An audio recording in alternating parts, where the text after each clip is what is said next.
Hey guys, before we get things rolling, I just wanted to let you know that we're doing a bit of a promotion with the folks here at Flock Designs. They make this fun little pithy shirt as well as a bunch of other stuff. They got mugs and stuff like that. So if you order with the promo code Popcorn15, you get 15% off. And then we get a little piece of that. Helps support the show. So yeah, that'd be great. I'll throw their info down in the show notes and enjoy.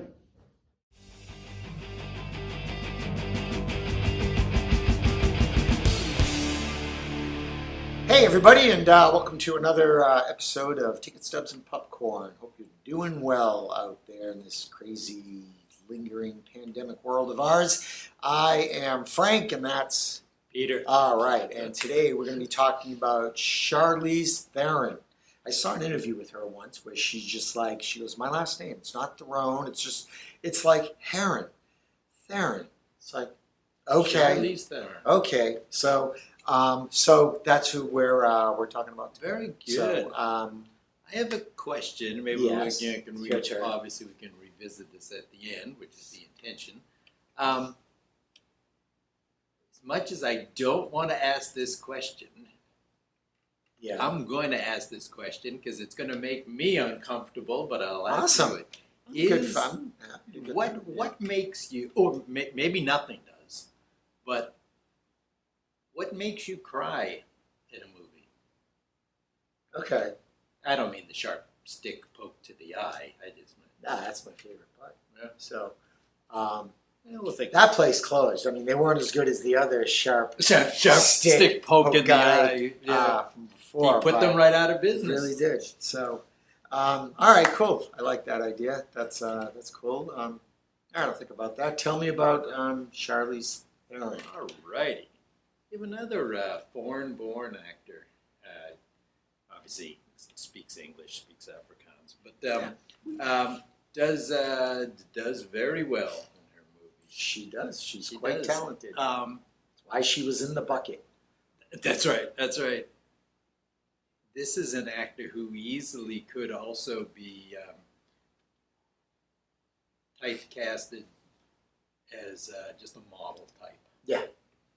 Which is obviously Oh God, a lot better than just that. Oh man, yeah. And so my first pick may or may not be the first pick of everybody on the list, but my first pick is Monster. Okay. Which it's kind of an obvious one Well, to me. yeah, but that's actually, it is what it is. That's one of my picks as well. So this is just talking the physicality, and when I remember seeing this for the first time when it came out, be like, I know what this actor looks like. This doesn't even look like her at all. Yeah, and it's one of those things where it's like it's sort of spawned the whole like, oh, ladies, if you want an Oscar, you need to really uglify yourself. Yeah. So, and it's unfortunate because, and I think that was kind of like one of the things that people will refer to when discussing that you really need to just roll yourself in a whole bunch of mud if you want to be taken seriously. This character is it's not going to say biographically correct, but she is representing a human being, and in this case, a serial killer. And it's an amazing performance. It is. It really is. And not enough. I don't think enough gets said about Christina Ricci in the movie too. Yeah, she's great too. Good balance there. But again, I think it's because you see, Charlize Theron, and she's typically super glamorous and all of that stuff, and and Christina Ricci is also a very attractive woman, but it's different. Yeah, but in this one, she's just so naive in a lot of sense. But the Aileen Wuornos character, the serial killer. Wow. Yeah. You could say anything you want about how society has done things to her to create this, but No, she's pure still evil. She's Pure still evil. You could say, no question yeah, about it. did Just- she have some bumps along the road that could have soured her on humanity? Oh, yeah. Yeah, you know, we but, all have, but we don't all turn out this way. not all of us have gone and killed more than once. Yeah. And As I say, more than once. more than once, exactly. Yeah. But it's Murder. frightening. It's scary because it's just rationalized by her sometimes. Oh, And yeah. it's Yeah, and she does a wonderful Just job. a in this tremendous movie. She really performance. does. So I just, oh yeah. yeah, she's great. What else she got? So that Oh, I'm that sorry. one Unless there, you had no more about that, yeah. that was my first pick. It always, Yeah. even though she's done so many movies since that one still No, but sticks in my mind. it's still. Um, another one that I really like her in is North Country. I think this movie doesn't get mentioned enough sometimes. It's, oh boy, I'm kind of losing track of time. Maybe 15, That's what happens when you get 16 older. years ago. Yeah, exactly. Somewhere in there, 2005, 2006, something like that. This one, it may not be. It's based on true events, but it's not like Right. a perfect representation of it. It's not a And documentary. they aren't trying to make it right. It's the first class action suit against a major company, specifically on the grounds of sexual discrimination, and the Charlize Theron character is the main character, Josie Ames, and Josie's from a community up in central or northern Minnesota. There's a wonderful range of mountains that produces a lot of iron, and that's what her father does. She's had some issues in the past which have led her to like leave her home, but eventually she's got 2 young children, or one's not too young, and she needs to go back. She's getting away from an abusive, bad relationship, and she ends up back at home. And she doesn't have a lot of.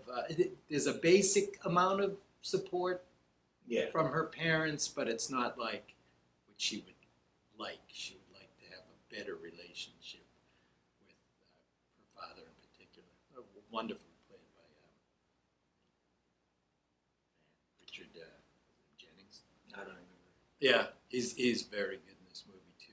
But her character is, she can make more money by working in the mines, which is what her father does. It's not a typical, especially this movie's like in, I think in real life it takes place in the 70s, but I think they may have updated it a little bit, so it's probably like in the 80s, the late 80s or so, with how this movie is depicted. And it's not a good job, but it's a very good paying job because the job is not a great it's in job. the mines. And so it's a very difficult job.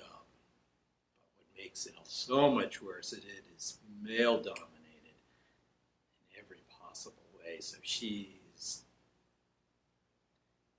wants this good job because she wants a better life for herself, but she wants to be able to provide for her children. And there's a lot that is just keeping her from enjoying life at all because of just the awful stuff that's going on at work.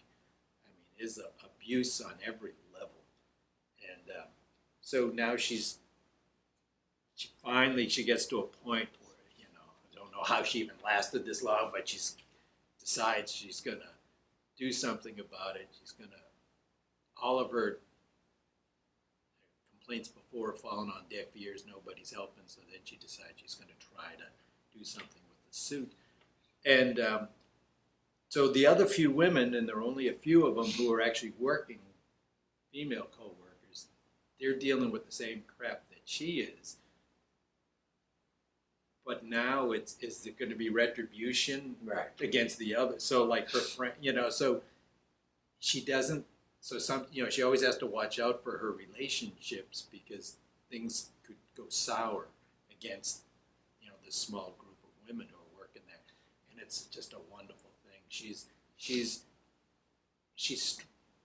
strong and she's courageous, but it's not like this. Erin Brockovich. It's not like that in a way. That one's almost kind of glamorized in a way. Yeah. And this is not like that. And it's an incredible performance. Very strong, very tough. And she just wants to be able to provide. And this is a good source of income, but just a bad way of getting this income. Yeah. So North Country, and actually we just had Woody Harrelson, and he's the lawyer in the movie. He's pretty good in that one too. But Charlize Theron is just one of many good performances, but that one always stood out a lot to me. North Country. That's an excellent one. And that will lead me to possibly one that may surprise you. I don't know. My third pick it's just different. It's Cider House Rules. She's it's a decent sized role. Yeah. But it's almost what you would expect her to do, but it's really not what we've been seeing her do. Well, a lot of times she does like kind of these superhero. But the thing is, though, when it came out, it was about this is about what I would expect her to be in. Yeah, I'm very No, yeah, I know that you're a big fan of John Irving. Yeah. I didn't see the movie when it came out though, so I was actually surprised by her role because it's almost become like you expect these superhero like Mad Max, Neon Flux, all these sort of things, and she's just and then she does this one, but she's pretty straightforward. She'll speak her mind, and this is set like World War II, and I was caught because it seemed so different than a lot of her stuff that I had seen, say from 2000 on. What gets me about that movie, and it's a fine movie. It's perfectly fine. It is. The movie's not as good as her performance. I think her performance is better than the movie. Yeah. And Michael Caine, wonderful. And the movie spends way too much time on kind of that stuff, like with her. With the romance. Right, because it's not a tiny part of the book. And again, I know the movie's always going to be different than the book, but the book also has a different message than the movie does. The movie is trying to push a message sometimes. But the book is, it's John Irving's abortion book. Honestly. And the movie is just sort of more of a it's almost like a coming of age sort of kind of, but not really. Yeah. I don't know. I like the movie. I believe the movie's good. Yeah, I think John Irving got a screenplay Oscar for it. So he did do the screenplay from his own work. Yeah. So that's a perfectly fine movie. And she's got bigger roles out there, but I liked that because all of a sudden, like I said, I saw it later, so it's like, oh, she can do this normal little. That's little, but this like quote unquote normal thing, and I wasn't even used to seeing that. I was used to seeing her do this other stuff. Well, I like seeing her evolution. She's gone from being like, oh my God, it's that tall hot woman in 2 Days in the Valley, and again the super sexy woman in the movie, and then she starts doing some more interesting stuff, and she does things like Cider House Rules, and she's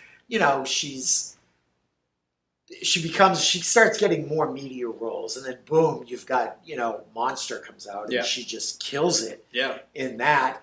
And then it's like she can do whatever she wants. Oh, yeah. And then it's Yeah. fun when you see her, because I got Monster. That's one of my picks. Yeah. My next pick would be her little arc in Arrested Development. Okay. She was on that, and she was just so ridiculously funny. She was hilarious in that. And I didn't think she could do comedy. And then you see her also in A Million Ways to Die in the West. Yeah. She's very, very funny, and Yeah. she can do comic stuff, which is nice. And then you see her evolve into Mad Max Fury Road and Eon Flux, and then my third is Wait a minute. Atomic Blonde. Okay, yeah. I got you. Atomic Sorry. Blonde. I was Yeah. losing track there. So, I got you. but yeah, no, now she's just this badass action hero. Well, that's what it was. I Yeah. was used to seeing that. So when I saw Side House Rules, all of a sudden I was like, oh. Yeah, no, and Atomic Blonde is so good. I saw that movie in the theater 4 times. All right, and I bought it digitally. I love that movie. The action scenes are fantastic. The story is amazing. Everybody in it is great. I always catch another little something every time I watch it. But she is just. And then you watch some of the behind the scenes stuff where she's training to do a lot of these fight scenes. Yes. And it is just holy crap amazing. And she's just. So yeah, those are my 3. It's Monster and Arrested Development and Atomic Blonde. She's just seeing this great evolution when she again could have been just typecast as blonde number 5, and so to see her over the last 25 years doing a lot of really really cool, interesting, fun stuff, and then it's like she was in that movie with Seth Rogen. Yeah, she's in. Where Is that Tully? No. Tully was Tully's that. Tully. She was better than the movie. Yeah, exactly. So Tully was good, but it was Young just, Adult. Yeah. There's another movie that's kind of got the Yeah. same. So Not the same, but you know what I mean. But yeah, and then I can't remember the name of the Seth Rogen movie. No, I know She's it. I a can't presidential candidate. So, Yeah, so she's fantastic. Yeah. So anyway, Good stuff. what makes me cry in a movie? Do you know what I've noticed? Because I've actually thought about this occasionally. One, anything that might lead me to sort of think about my kids. Well, no, That'll get me. exactly. All right, that'll get I me. agree. But I've also noticed that there are scenes where, if it's a sad scene, all right, just a really coming to get you, rip your heart out kind of Yeah. scene, and if the music accompanying that Mm-hmm. kind of goes up into a higher kind of tone. I don't know the musical terminology well enough to be able to, but if it comes up, it just sort of I don't know either. it hits me no, but I think it's more the tone or maybe the octave as opposed to the whole sweeping kind of cliche. It's this high but register a thing. higher register, maybe, Yeah. I don't know.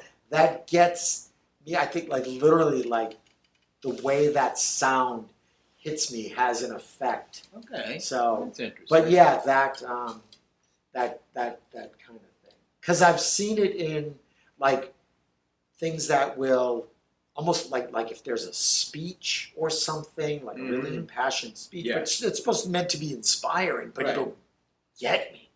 Oh, you yeah. know? So I've been watching a lot of West Wing lately. So I- yeah, that kind of thing. So what gets you? It is interesting. I'm not the black-hearted bastard that some would, swear to a judge that I am. So, anyway. Yeah, the ones that kind of hit close to home is when there's a child's death in a movie, and Yeah. because you always just put yourself into the Bridge to you Terabithia. just put Jesus. yourself Ah. in terms of you're the parent, and you can't imagine it's happening to your own family, and you pray it doesn't happen, and then you see it, and you're like, oh my God, because you always internalize it, figure how would I react? I've talked about Bridge to Terabithia before, man, and I just literally, I'm it's the scene where the family's over after the funeral. I'm just she comes back, right? She comes back. It was Exactly. Oh, that movie fucked me up, man. Well, it's I've also found as I've gotten older, I think I get a little weepier. Like I never would cry. I mean, there's like there used to be one movie one time that I would cry, and then like years went by and I've been finding that they're able to like pull on my heartstrings a little easier or something now. I don't know. Is it just What I find though? Part of the aging process? I don't On know. the flip side of that, though, no one else will high five me at the end of Old Yeller. Like, anyway, but maybe that's the people I hang out with. I don't know. Anyway, yeah. So, hey, why don't you pick someone out of the bucket? Yeah, I stuck a needle in there, so we'll cry when we jam. No, mother. Whoa, there's a bunch clumped in there. Yeah, the clumps. The clumps. The clumping. Clumps The too. clumping. Okay. Who do we got? I'm not going to say it out loud. All right. You take a look, mister. All right. Hey, that's cool. All right. I think, speaking of Charlize Theron, isn't it? I think her birthday's coming up or something. I don't know why that's in my head. I was on like He's got a stalker? No, I was on IMDb and I saw something about that. I think it was her. Oh no, it was Gwyneth Paltrow's birthday was recently. I don't know. Anyway. Charlize All right, Theron. folks. Does she have something coming up? Who? Charlize Theron? Charlize. I have no idea. So, anyway, kids, thanks for watching and listening and all that great stuff. And have a great day.